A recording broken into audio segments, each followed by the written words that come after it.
శ్రీకాకుళం జిల్లా ప్రజా ఫిర్యాదుల పరిష్కార వేదికకు వచ్చే అర్జీలపై అధికారులు ప్రత్యేక శ్రద్ధ వహించి నాణ్యమైన పరిష్కారం చూపాలని జిల్లా కలెక్టర్ స్వప్నిల్ దినకర్ పున్కర్ ఆదేశించారు.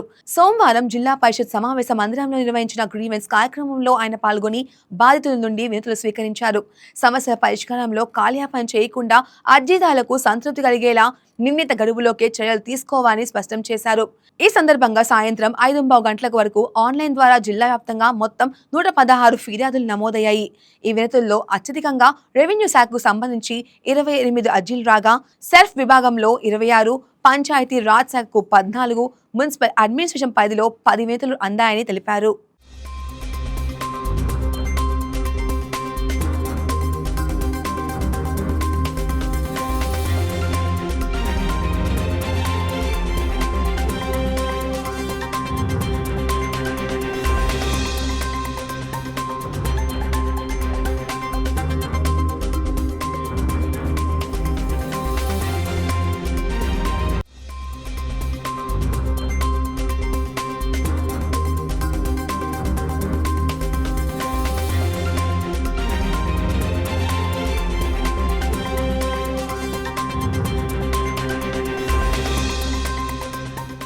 ఈ వీడియో మీకు నచ్చినట్లయితే లైక్ చేయండి, షేర్ చేయండి, మా ఛానల్కి సబ్స్క్రైబ్ చేయండి.